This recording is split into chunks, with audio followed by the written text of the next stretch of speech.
We're here at the International Congress on Medieval Studies at Kalamazoo, and we're looking at the Ebbo Gospels, and this is Matthew from the Ebbo Gospels, dated around 820s, 830s. What we see here is the evangelist composing his gospel book, hunched over, writing very energetically. Something that makes this gospel book particularly interesting is this charged, energetic, very expressive style, in contrast to the more modeled images of even the same period, and especially of late antique and classical painting. You can see he's writing with his stylus. So we see medieval materials at work here, and how medieval people wrote, with one hand with the stylus, the other hand with an inkhorn. Sometimes when I see images and medieval manuscripts of people writing, I also see one hand holding a stylus and the other hand holding a knife, which holds the page down. And it is interesting, he's writing in a codex, which became popular with the advent of Christianity. The life of the codex, or book as we know it, took off with Christianity. You mentioned these, I think of them as frenzied lines. And we think of this book and we think of this artist, the Ebbo master, and we think of these frenzied, crazy lines.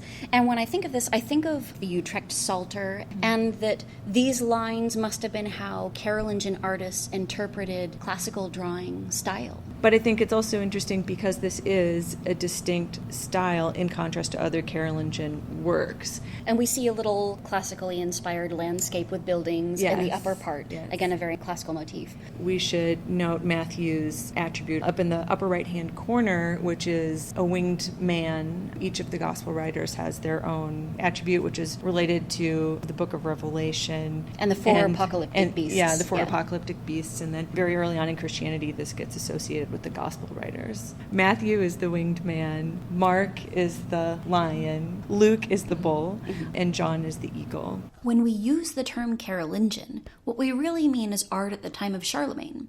Charlemagne was crowned the Holy Roman Emperor on Christmas Day in the year 800, and he was a really big reformer. He engaged in art reform by encouraging artists and scribes to study and copy the artistic and writing styles of ancient books. And those styles were more naturalistic, kind of unlike most medieval artists. And Charlemagne was particularly interested in reviving the artistic styles that were used in the early Christian period, and particularly those associated with the Roman Emperor Constantine. With Carolingian art, we see artists trying to wrestle with issues of perspective and trying to bring back a greater sense of realistically representing figures in 3 dimensions.